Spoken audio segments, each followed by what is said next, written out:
اعوذ باللہ من الشیطان الرجیم، بسم اللہ الرحمن الرحیم۔ السلام علیکم۔ امید ہے کہ آپ سب میرے دیکھنے والے، مجھے سننے والے اپنے گھروں میں اپنے اللہ تعالیٰ کی عافیت میں ہوں گے اور خوش آباد ہوں گے، اور میرے جو گزارشات اکثر میں آپ سے کرتا رہتا ہوں اور آپ کے سامنے بیان ہوتی ہیں، ان سے افادیت بھی ہو رہی ہوگی اور آپ لوگ اس سے فائدہ بھی اٹھا رہے ہوں گے، اور اللہ تعالیٰ آپ کو اس کا اجر عظیم بھی عطا فرما رہا ہوگا۔ آج میں آپ کے پاس ایک اور خوشخبری لے کے آیا ہوں۔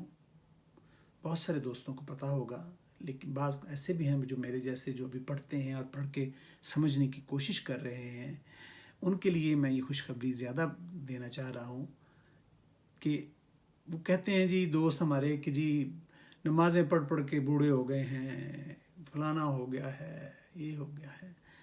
ہماری عادت ہے ایک کہ جو کچھ مل گیا ہے اس کا اندازہ ہی نہیں ہے کہ آیا ہم اس کے قابل بھی تھے۔ اس سب سے پہلے تو ہمیں اس نے مسلمان بنا دیا ہے۔ کیا ہم اس قابل تھے کہ ہمیں مسلمان ہی پیدا کیا جاتا؟ کافر کے گھر پیدا کر دیتا تو، کو گدھا گھوڑا بنا دیتا تو، کو اور جانور بنا دیتا، حرام جانور بنا دیتا تو میرے اور آپ کے بس میں تھا؟ ہم اسے بڑا آسان لے لیتے ہیں کہ اس نے ہمیں مسلمان پیدا کر دیا ہے۔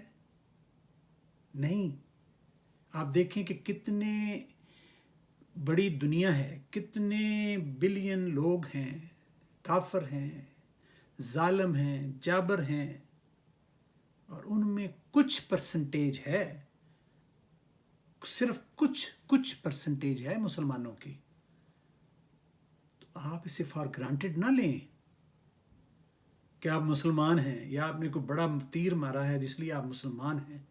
نہیں میرے بھائیوں، میری بہنوں، میری بیٹیوں، میرے دوستوں، ایک لمحے کے لیے صرف سوچیں کہ آپ اگر کافر کے گھر پیدا ہو جاتے تو کیا ہوتا۔ یہ تو اس کی صرف رحمت ہے، ہم تو اسی کا احسان نہیں دے سکتے۔ Don't take it as a granted اور فار گرانٹیڈ، نو، یہ سب اس کی رحمتیں ہیں، بلیسنگز ہیں۔ اٹس اے بلیسنگ، اور ایسی بلیسنگ ہے کہ جس کا ہم شکر ادا ہی نہیں کر سکتے۔ قرآن پاک میں آتا ہے کہ یہ انسان، ہمارے بارے میں اسپیشلی کہا گیا ہے کہ اگر تمام انسان اور قلم، اب تمام درختوں کو قلم بنا لیں اور تمام سمندر جو ہیں مل کے بار بار سیاہی بن جائیں اور قلم بن جائیں، تو تب بھی میرا شکر ادا نہیں کر سکتے، لکھ نہیں سکتے شکرانہ۔ تو خدا را اس کو سوچیں۔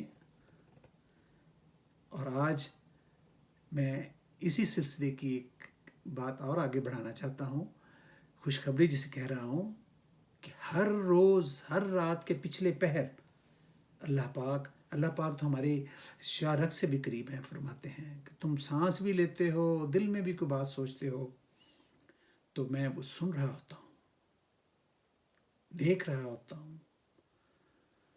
تو ایک اور حجت تمام کرنے کے لیے حضور پاک صلی اللہ علیہ وسلم نے فرمایا کہ اللہ پاک باقاعدہ اہتمام کر کے اپنے عرش سے پہلے دنیا کے آسمان پر تشریف لاتے ہیں اور پچھلی پہر میں دیکھتے ہیں کہ اس وقت اٹھ کے کون میرے لیے مجھ سے دعائیں مانگ رہا ہے، کون ہے جو میرے آگے عاجزی اور انکساری کے ساتھ جھک رہا ہے، کون ہے جو میرے آگے کیا کہتے ہیں گڑ گڑا رہا ہے۔ ہر چیز کا ایک وقت ہوتا ہے نا، طریقہ ہوتا ہے۔ آپ نے باہر جانا ہے، آفس جانا ہے یا شادی بیاہ پہ جانا، اسی مطابق آپ تیار ہوتے ہیں، اسی مطابق آپ اپنی گیٹ اپ کرتے ہیں، اسی مطابق آپ کا پہناوا ہوتا ہے، گاڑی ہے، جانا ہے، آنا ہے، اہتمام کے ساتھ۔ تو آپ بھی، جب اللہ پاک نے بھی آپ کے لیے اہتمام کیا ہے، آپ کو دیکھنے کے لیے، آپ کو سننے کے لیے، آپ کی ماننے کے لیے، اسپیشلی اپنے عرش عظیم سے دنیا کے آسمان پر تشریف لاتے ہیں اور صبح ہونے تک تشریف رکھتے ہیں اللہ پاک کہ کون کون میرے آگے اس وقت گڑ گڑا رہا ہے؟ کس نے اپنی نیند کو چھوڑ کے، اپنے بستر کو چھوڑ کے، میری خاطر اپنے آرام کو چھوڑ کے میرے آگے رکوع کر رہا ہے، میرے آگے سر بسجود ہے، اور میں اس کی دعا مان لوں؟ وہ مجھ سے کون ہے جو مانگ رہا ہے تاکہ میں اسے دے دوں، اس کو عطا ہو جائے، اس کی دعائیں اسے مل جائیں۔ تو اس خوشخبری کو، اس جو میں نے آپ کے آگے عرض کیا ہے، اس کو آپ ذرا تحمل سے، ٹھنڈے دل سے سوچیں کہ اس نے جو کچھ عطا کر دیا ہے، کیا ہم اس کے اہل تھے؟ یہ سب اس کی بلیسنگ ہے، اس کی رحمت ہے۔ میں تو اس قابل نہیں ہوں۔ آپ اپنے آپ کو ذرا کر کے سامنے رکھ کے دیکھیں، آئینے میں دیکھیں، آپ اس قابل ہیں کہ آپ اپنی مرضی سے اٹھ کے باہر بھی چلے جائیں یا مرضی سے اٹھ کے باہر سے گھر آ جائیں؟ ایک سانس کا صرف ہے فرق، اور روز دیکھتے ہیں، خبریں آتی ہیں، ہارٹ اٹیک ہوا، گیا، سویا ہی نہیں اٹھا، ایکسیڈنٹ ہوا، چلا گیا، فلانے کو یہ ہوا، وہ چلا گیا۔ کتنی کی زندگی ہے، اور زندگی تو اڑی چلی جا رہی ہے، الٹی گنتی شروع ہو چکی ہے ہماری۔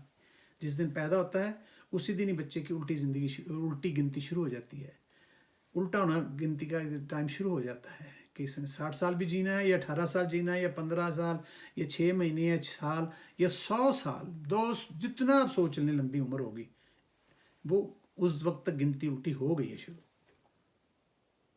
تو don't take it as a granted, یہ رحمتیں ہیں، اس کی بلیسنگز ہے، اس سے فائدہ اٹھائیں، اور روز اللہ سے ملاقات کیا کریں۔ ہر سجدہ اس سے ملاقات کے لیے ہے، ہر نماز اس سے ملاقات کے لیے ہے، اس سے بات کرنے کے لیے ہے، اس سے مانگنے کے لیے ہے۔ ہر روز قرآن کا پڑھنا اس سے باتیں کرنے کا ہے کہ وہ آپ سے باتیں کرے۔ ہر روز تہجد اور صبح کی فجر کی نماز پہلے جب آپ اٹھتے ہیں اور آپ نماز کے لیے دعائیں ہاتھ اٹھاتے ہیں نماز کے بعد، تو سیدھا اس سے رابطے ہو جاتے ہیں۔ تو اللہ پاک آپ کا انتظار کر رہے ہوتے ہیں کہ کون ہے جو مجھ سے مانگے، کون ہے جو مجھ سے مانگ رہا ہے۔ تو اس کا شکر ادا کریں، اس کے آگے جھک جائیں۔ تو آج ہی سے یہ فیصلہ کر لیتے ہیں کہ فجر کے لیے تو اٹھنا ہی ہوتا ہے۔ اگر اللہ نے آپ توفیق دے دی ہے تو تھوڑی دیر پہلے اٹھیں، تو 2 رکعت کر کے تہجد بھی پڑھ لیں۔ تو اس کے لیے بھی انشاءاللہ میں آپ کے ساتھ تھوڑی بات کروں گا تفصیلی۔ تو اللہ تعالیٰ آپ کو، آپ کی حاضری کو قبول کرے، اور میری اس حاضری کو بھی قبول کرے، اور اس کو میرے لیے صدقہ جاریہ بنا دے، اور آپ اس میں میرے ساتھ شامل ہو جائیں، اور ہمارے اپنے اس چینل کو، میں تو کہتا ہوں ہمارے نہیں، اپنے اس چینل کو سبسکرائب کریں بھی اور کروائیں بھی، اور جہاد کو آگے لے کے چلتے ہیں۔ اللہ تعالیٰ آپ سب کا حامی و ناصر ہو۔ اور میں نے پہلے بھی عرض کیا تھا، انشاءاللہ پھر بھی، کہ سب سے بہترین عمل یہی ہے جو آپ اس وقت کر رہے ہیں، کہ اللہ تعالیٰ کی طرف اور اس کے رستے پہ لوگوں کو بلا رہے ہیں۔ اللہ حافظ و نگہبان۔